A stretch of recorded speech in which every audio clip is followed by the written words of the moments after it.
روانم حوصله می کلوی دلی پاسې دلی اخر می د همت نه مرحله ټول خو د دام چې د خپلواک پښتونستان غورځنګ ووټ غوښتونکې سیاسي پارټي نه ده.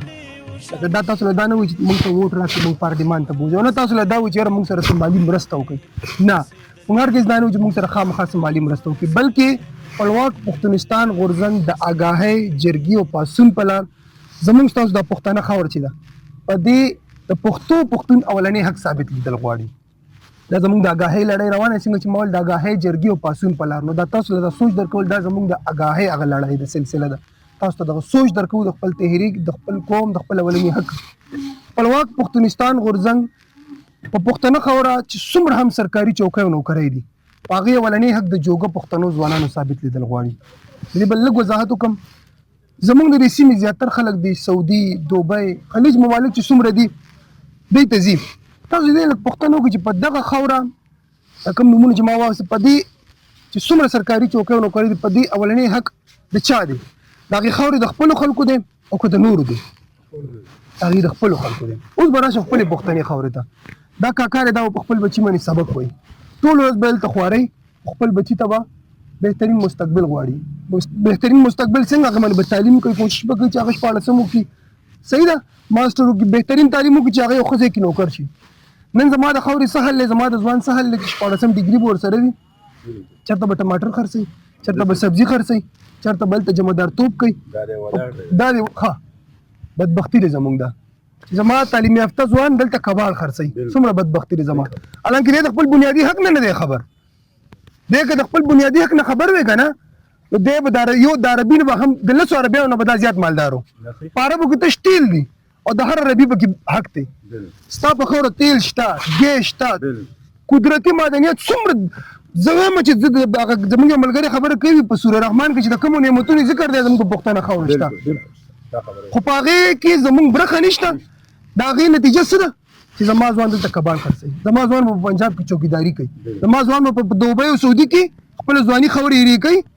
زما پښتنه خاوره د یو ځوان نه محرومه شوه، که داسې نه ده؟ حالانکې که دی د خپل بنیادي حق نه خبر وي نو دلته زموږ چې څومره هم سرکاري چوکۍ نوکرۍ دي په دې اولنی حق زما د جوګه پښتنو ځوانانو دی. خو چونکې موږ د خپل حق نه یو خبر او دلته کې خو زما مشران ماته حق راکوي نه، ځکه چې ته د خپل حق نه خبر نه یو، هغه تعالی خپل حق درکوي نه. ډاکټر خان بابا خبره کوي، زموږ چې کوم مشر دی د خپلواک پښتونستان غورځنګ مشر، او وایي ته به د خپل حق به ته حل ترلاسه کړي چې ته خپل حق نه خبر خو شي که نه. نو د خپلواک پښتونستان غورځنګ تاسو د بنیادي حقوقو نه خبرول غواړي. روانم حوصله می کلوی دلی پاسې دلی اخر می د همت نه مرحله و شرمېدلې اخر می د همت نه مرحله و شرمېدلې. خپلواک پښتونستان غورځنګ په پښتنه خاوره پښتنو ماشومانو ته په پښتو ژبه کې بنیادي زده کړه لري. د دې فایدې به سي تاسو ته درې په پښتو ژبه کې لګي، تاسو ټول پوهیږئ. حالانکې موږ ټول ښه باشعوره ښه د یو عمر نه وتې خلک سوچ کوي چې یو ماشوم موږ سکول ته لېږو، هغه له په پردۍ ژبه کې تعلیم ملاویږي، هغه به څه پوهېږي؟ هغه به خامخا یا به د سکول نه پټېږي یا به موږ د سکول نه راوباسو چې دا خو ډل دی. ماشوم ډل نه وي، هغه نظامي تعلیم ډل دی.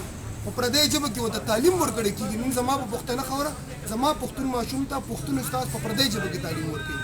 زموږ د پاتې کېدو، زموږ د بدبختۍ او د وروستو پاتې کېدو غټه نښه دا ده. که چېرې موږ د نړۍ د سیالو قومونو سیال جوړېدل غواړو نو موږ به د نړۍ د پرمختللي قومونو په شان خپلو ماشومانو ته په خپله خاوره په خپله ژبه کې بنیادي زده کړه ورکوو. ما ته د یو کس په ټوله دنیا کې یو داسې ملک وښیي ترقي یافته چې هغې په خپله خاوره خپلو ماشومانو ته په پردۍ ژبه کې تعلیم ورکړي او هغوی ترقي کړي. یو هم داسې نشته په ټوله دنیا کې چې ټول نه زیات ساینسدانان چا پیدا کړي هغه چین دی. هغه په چینی ژبه کې تعلیم ورکړي. نوبل انعامونه چې چا په فزیکس کیمسټري او بایو کې اخیستي هغه جرمني ده. په معاشي توګه چې کوم ملکونه مشهور دي هغې کې هم څومره چې مضبوط قومونه دي په معاشي توګه، هغې کې جاپان شته، چین شته، دغه جرمني شته، نور بډاړي ملکونه دي. دوی په خپله ژبه کې بنیادي زده کړه. بیا زه ولې نشم خپلولی؟ د ملګرو راغونډوم یې اسانه ویږم چې خپلواک پښتونستان غورځنګ د پښتنو په خاوره د پښتنو هر اولنی حق ثابت لیدل غواړي.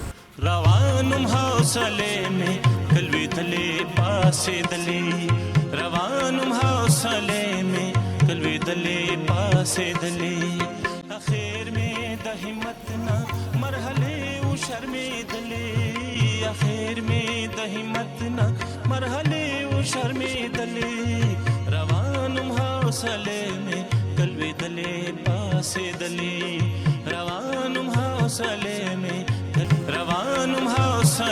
में कलवे दले पासे दले خپلواک پښتونستان غورځنګ ټول غوښتونکي سیاسي پارټي نه ده او نه خامخا تاسو نه سومالي مرسته غواړي.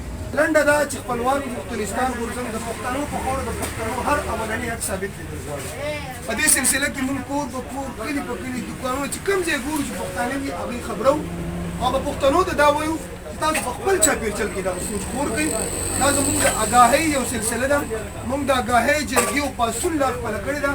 ان شاء الله چې کله د اګاهۍ دا سلسله ختمه شي نو بیا به موږ د جرګې او بیا به د پاڅون لار خپله موږ تاسو د اګاهۍ په لړۍ کې د خپل سوچ د ورسولو تاسو په خپل چاپېریال کې دغه سوچ خپور کړئ تر څو چې خپل مرام ته ورسو چې موږ ته په خپله پښتنه خاوره د پښتون اولنی حق ثابتول اسانه شي. اخر کې بیا د دې خبرې وضاحت کوم چې د خپلواک پښتونستان غورځنګ نه تاسو نه ووټ غواړي او نه تاسو نه سومالي مرسته. که نورې سم نشي کولی نو موږ د دې سپین ږیرو دوا ته ډېر محتاج یو. تاسو موږ ته دعا وکړئ چې الله مو په دې خپل کار کې کامیاب کړه. دا موږ دپاره ډېره غوره ده. ډېره زیاته مننه دعاګانو کې مو یاد ساتئ.